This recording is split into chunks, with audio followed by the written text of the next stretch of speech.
আমি বুধবার অত্যন্ত অত্যন্ত গুরুত্বপূর্ণ একটা দিন। সেই দিনের নাম হলো গোপাষ্টমী। নামটা কি সবাই বলুন? গোপাষ্টমী। এই দিনে আমার ভগবান সর্বপ্রথম গাভী নিয়ে বনে গিয়েছিল।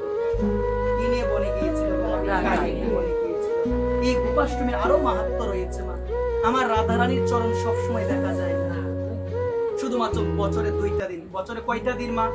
শুধুমাত্র বছরে 2টা দিন রাধারানীর চরণ দেখা যায়। এক হলো রাধাষ্টমী আর এক হলো গোপাষ্টমী। ভক্তরা প্রাণ ভরে ওই দিন আমার রাধারানীর চরণ যুগল দর্শন করবে। মা, এই দিনের মধ্যে আমাদের করণীয় হলো, আমাদের এলাকায় যাদের গাভী আছে, গাভীর সেবার অনেক মহিমা মা। গাভীর দেহের মধ্যে আমি সেদিনও বলেছিলাম, সেদিন আপনারা সবাই ছিলেন না বিদা আজকে আবার বলছি, এই গাভীর দেহের মধ্যে সমগ্র দেব দেবী বিরাজ করে মা। গাভীর যে গোবর, গোবরের মধ্যে মা লক্ষ্মী বিরাজ করে মা। গাভীর যে মূত্র, ওই মূত্রের মধ্যে মা গঙ্গা বিরাজ করে মা।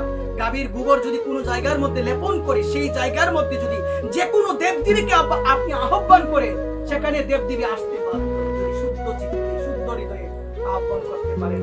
ওই বুধবারে আমাদের করণীয় হলো গাভীর পূজা আমরা করব, আমরা গাভীর সেবা করব। আমার ভগবান সেদিন প্রথম গিয়েছিল মা। আমরা সেবায় কি করব জানো মা? পুষ্প, ফল আদি আমরা আরতি করব, আমরা মাল্য দান করব গাভীকে, আমরা গাভীকে প্রদক্ষিণ করব। মা মনে রাখবে, ভগবানকে 4 বার পরিক্রমা করলে যেই ফল হয়, গাভীকে 4 বার পরিক্রমা করলেও সেই ফল একবার। গাভীকে প্রণাম করব, গাভীকে ভক্তি করব, কারণ গাভী হলো আমাদের মাতা। এখানে সব কথা বলো না, সকলের চরণে বিনম্র নিবেদন করে বলো, সকলের চরণে বিনম্র নিবেদন।